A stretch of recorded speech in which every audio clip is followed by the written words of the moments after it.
Nia Holloway dropped her apartment keys into a stranger's palm at 2:47 a.m. outside the Riverside Diner in Macon, Georgia. The woman was visibly pregnant, holding a trash bag, standing under the broken streetlight near the back entrance. Nia didn't ask her name, didn't ask where she'd been sleeping, just handed over the keys, said the address once, and walked back inside to finish her shift. 3 co-workers saw it happen. One filmed it. By Thursday morning, her boss was missing. The police were asking questions, and everyone was looking at Nia like she'd done something she couldn't take back. Before we continue, quick question. What time is it where you're watching this? Morning coffee? Late night scroll? Let me know in the comments where you're tuning in from. And if you're finding this story worth your time, hit like and subscribe. It helps more than you think. The overnight shift at Riverside Diner ended at 6 a.m., but Nia stayed until 6:45, wiping down booth vinyl and refilling napkin dispensers. She didn't want to go home. The apartment felt wrong now that someone else had the key. Evelyn Marsh, the floor manager, stood near the register counting cash drawers with her reading glasses perched on her nose. "You gave a homeless woman your house keys?" Nia kept wiping. "I heard you the first time." "Then why aren't you panicking?" "Because panicking won't help." Evelyn snapped the cash drawer shut. "You don't know her name? You don't know where she came from? You don't even know if she's actually pregnant or just carrying something under that coat." Nia tossed the rag into the bucket. "She was pregnant." "How do you know?" "I know."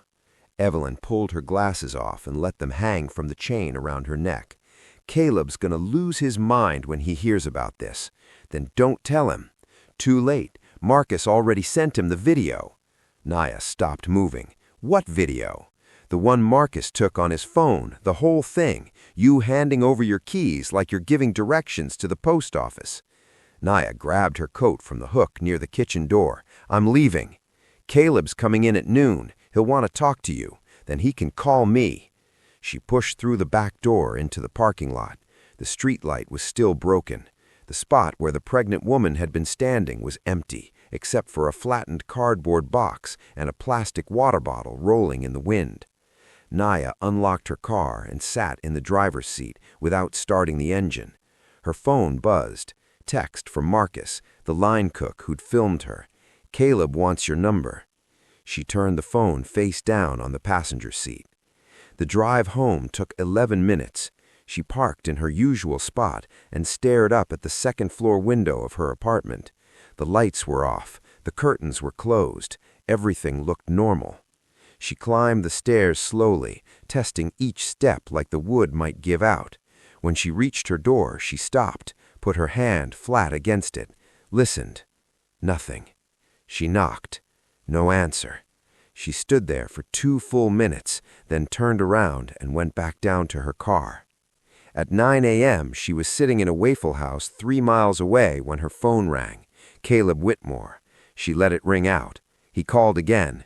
She let it ring out again. On the 3rd call, she answered. "You need to come back to the diner. I'm off today. I don't care. You need to come back." "Why?" "Because I need to understand what you were thinking. I gave someone a place to sleep, that's it. You gave a stranger your apartment key. She needed it more than I did. That's not how this works, Nia." "How what works? Reality, employment, basic common sense." She hung up. Caleb called back immediately. She declined it. He called again. She turned her phone off. By 1 p.m., she was back at the diner, not because Caleb told her to, because she needed to know if the woman was still in her apartment or if she'd disappeared with everything Nia owned. Caleb was waiting in the back office. The door was open. He was sitting behind the desk with his arms crossed. "Sit down." Nia stayed standing. "Did you go home yet?" "No." "Why not?" "Because I don't know what I'm walking into." Caleb leaned forward. "You should have thought about that before you gave away your key." "I didn't give it away. I lent it." "To someone whose name you don't know?" "Her name's Renee." Caleb's expression shifted. "How do you know that?" "She told me." "When?" "Before I gave her the key." "So you did talk to her?" "Not much." "What else did she say?" that she was 8 months pregnant, that she'd been sleeping in a storage unit behind the Goodwill, that she hadn't eaten in 2 days. Caleb rubbed his face. And you believed her? Yes. Why? Because I looked at her. Caleb stood up. You're suspended. Naya blinked. What? You're suspended, unpaid, until I figure out what kind of liability you just created for me. I didn't do anything on your property. You did it in my parking lot, wearing my uniform, on my time. I was off the clock. You were on my property. Naya turned toward the door. Where are you going? Home. To check on your apartment? To check on Renee. She left before he could say anything else. Naya drove back to her apartment at 1:47 p.m. The parking lot was half empty. The window on the second floor was still dark. She climbed the stairs slowly this time. When she reached the door, she knocked. No answer. She knocked louder. Still nothing. She tried the handle. Locked. She pulled out her phone to call someone, then realized she didn't have anyone to call. She sat down on the top step and waited. At 3:20 p.m., a neighbor from the first floor came up the stairs carrying 2 grocery bags. You locked out? Something like that. The neighbor set the bags down. You want me to call the landlord? No. The neighbor picked the bags back up and kept walking. Naya stayed on the step until 5 p.m. Then she went back down to her car and drove to the diner. Caleb's truck was still in the parking lot. She went inside. The dinner shift had started. Evelyn was working the floor. She looked up when Naya walked in. You're not supposed to be here. I need to talk to Caleb. He left. His truck's outside. He went with someone else. Who? I don't know. A man in a gray sedan picked him up around 4. Naya pulled out her phone and called Caleb, straight to voicemail. She called again. Voicemail again. She looked at Evelyn. Did he say where he was going? No. Did he say when he'd be back? No. Naya left. By Thursday morning, Caleb still wasn't answering his phone. His truck sat in the diner parking lot untouched. Evelyn called his house. No answer. She called his ex-wife. She hadn't heard from him either. At 11 a.m., 2 uniformed officers came into the diner and asked to speak with the manager. Evelyn brought them into the back office and closed the door. Marcus was working the grill. He leaned over the pass-through window. They're asking about Caleb. Naya was refilling the coffee station. Who told them he was missing? Evelyn, this morning. The officers stayed in the office for 20 minutes. When they came out, one of them walked straight to Naya. Naya Holloway? Yes. We'd like to ask you a few questions. They went outside to the parking lot. The officer pulled out a small notebook. When was the last time you saw Caleb Whitmore? Yesterday, around 1:30. Where? Here, in the back office. What did you talk about? He suspended me. Why?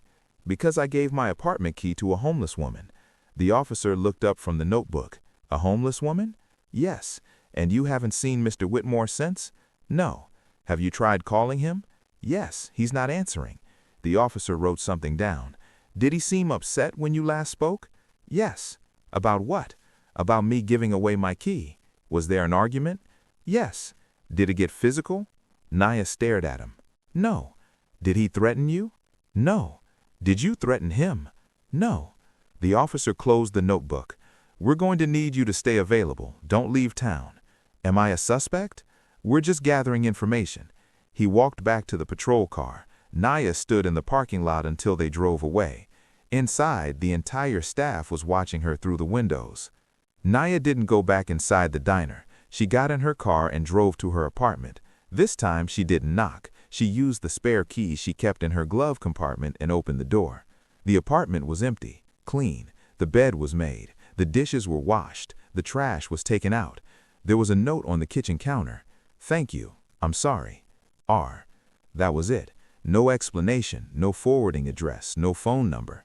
Naya sat down on the couch and stared at the note for 10 minutes.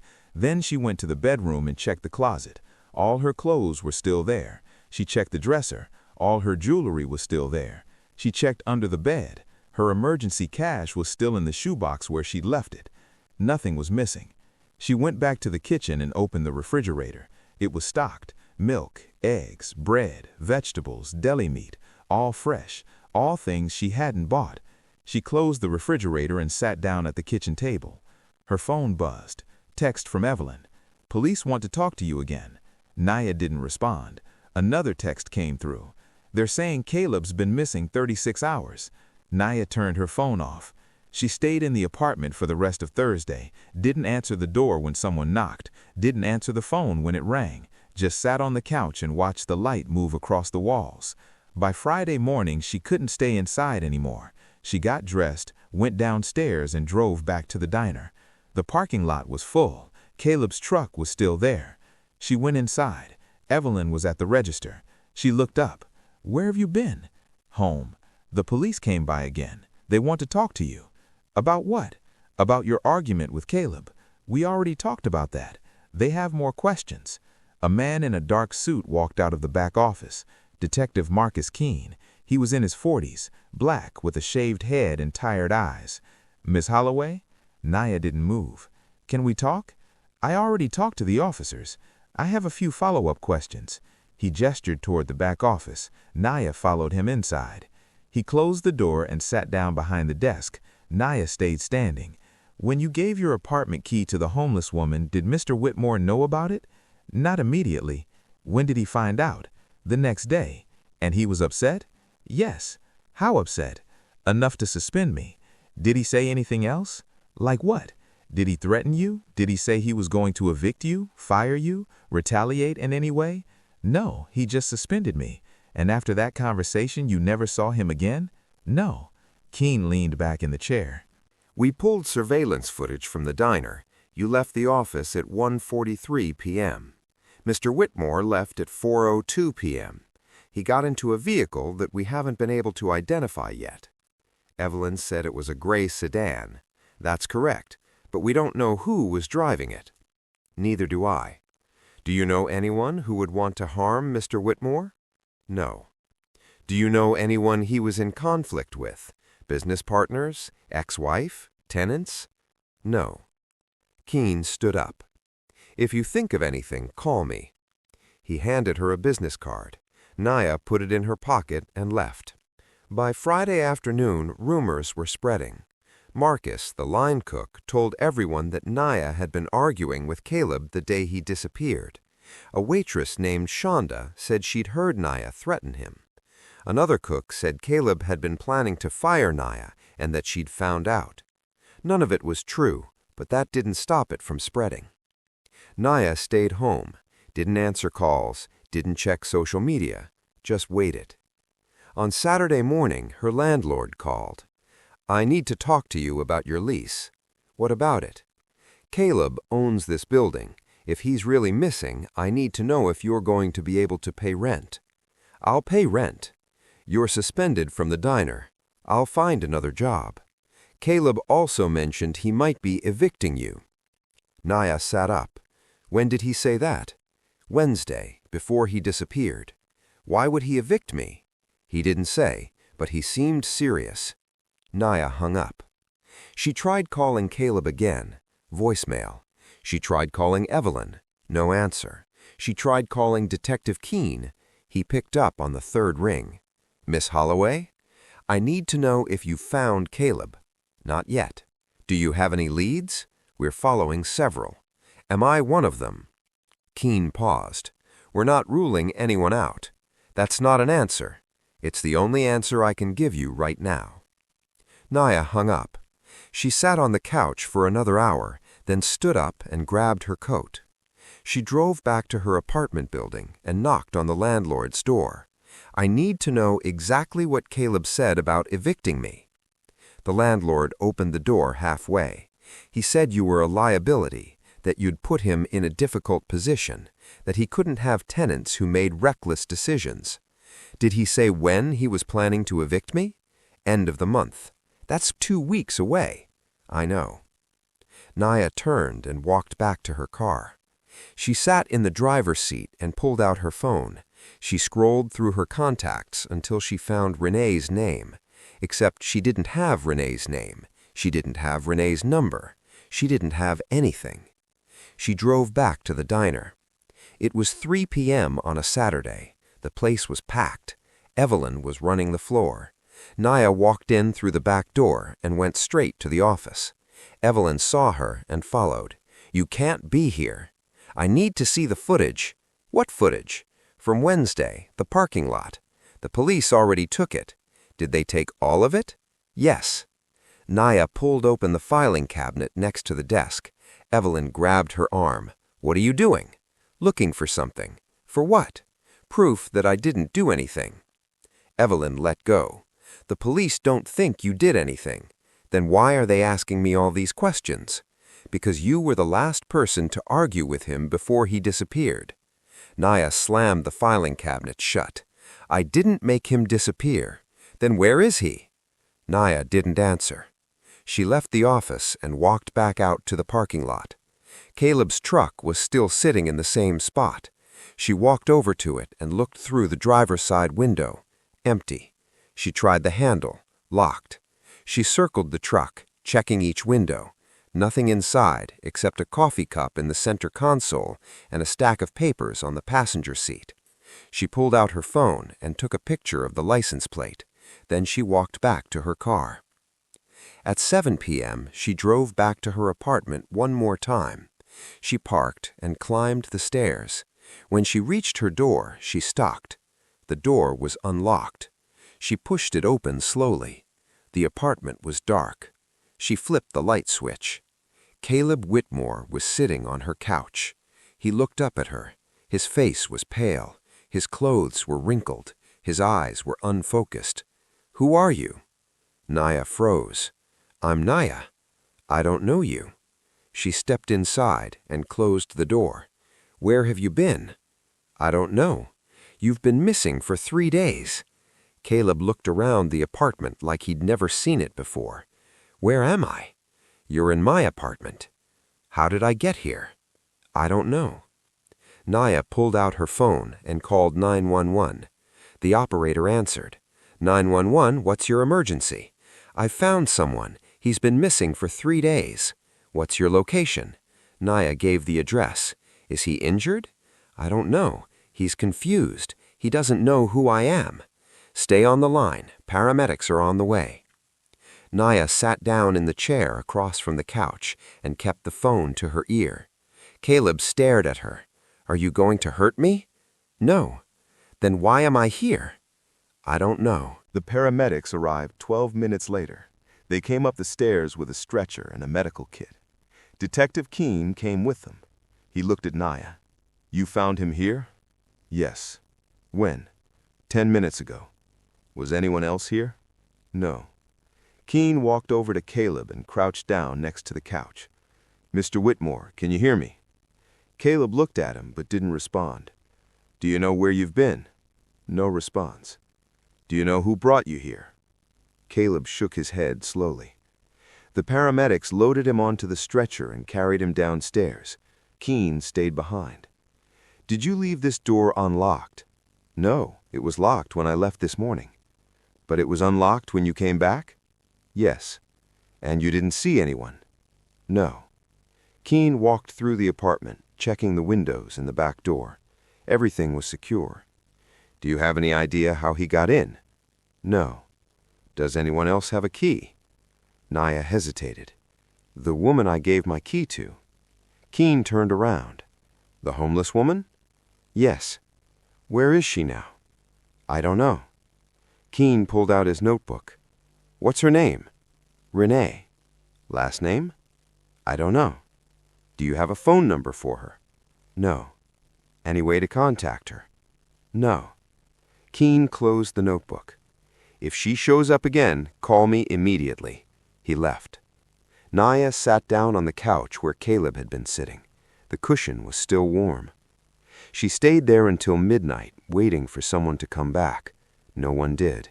Caleb Whitmore was admitted to Macon Regional Medical Center on Saturday night. The doctors ran tests, CT scan, blood work, neurological exam. Everything came back inconclusive. He had no injuries, no signs of trauma, no drugs in his system, just severe confusion and short-term memory loss. By Monday morning, his memory started coming back in pieces. He remembered leaving the diner on Wednesday. He remembered getting into a car, but he didn't remember whose car. He didn't remember where they went. He didn't remember the next 3 days. The doctors called it a dissociative episode triggered by stress. Detective Keene called it suspicious. By Tuesday morning, Caleb was discharged. He went home, didn't go back to the diner, didn't call Naya, didn't answer questions about what happened. The case stayed open for 2 more weeks, then went cold. Naya's suspension was quietly lifted. She went back to work, no apology, no explanation, just her name back on the schedule. Evelyn never asked her about it. Marcus stopped making jokes about the video. The other staff treated her differently, not hostile, just careful, like she was something fragile or dangerous, and they couldn't tell which. On the first Saturday in December, Naya was working the overnight shift when someone knocked on the back door. She opened it. Renee was standing outside. She wasn't pregnant anymore. She was holding a baby wrapped in a yellow blanket. I wanted to say thank you. Naya looked down at the baby. When did you have her? 2 weeks ago. Where? At the shelter on Walnut Street. Naya stepped aside. Come in. Renee shook her head. I can't stay. I just wanted you to know I didn't steal anything, and I didn't hurt anyone. I know. Renee adjusted the blanket around the baby. He collapsed on Wednesday afternoon. I found him outside your building. He couldn't stand up, couldn't talk.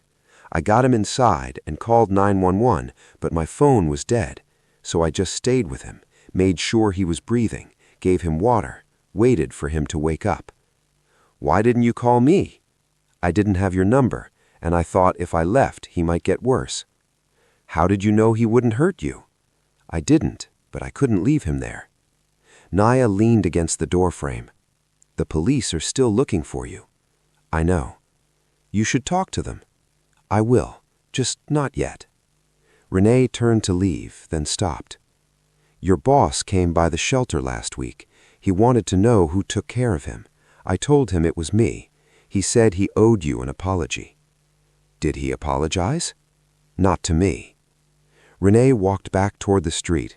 Naya watched her until she disappeared into the dark. She closed the door and went back to wiping down tables. At 6 a.m., the shift ended. Naya clocked out and walked to her car. The parking lot was empty except for one truck parked near the edge of the lot. Caleb's truck. She stopped walking. Caleb was sitting in the driver's seat with the window down. I'm not here to fight. Then why are you here? To say I was wrong. She walked closer. About what? About suspending you. About thinking you'd done something reckless. I did do something reckless. No, you did something I wouldn't have done. That's different. Naya leaned against the side of the truck. You don't remember any of it, do you? No, but the woman told me what happened. She said you gave her your key, that she found you collapsed outside your building, that she stayed with me for 3 days because she didn't know what else to do. She didn't have a phone. I know. She was scared to call the police. I know. Caleb looked out through the windshield. I fired you in my head 50 times, and then I found out you're the reason I'm still here. Naya pushed off the truck. You didn't fire me, you suspended me. I lifted the suspension. I know. Caleb started the engine. Your next paycheck will have the hours you missed and a raise. I don't want a raise. You're getting one anyway. He drove away. Naya stood in the parking lot and watched the truck disappear down the street. She got in her car and drove home. When she walked into her apartment, everything was the same as she left it. Clean, quiet, empty. She sat down on the couch and stared at the note on the kitchen counter. Thank you. I'm sorry. R. She picked it up, folded it, and put it in the drawer next to the couch. Then she closed her eyes and didn't open them for a long time.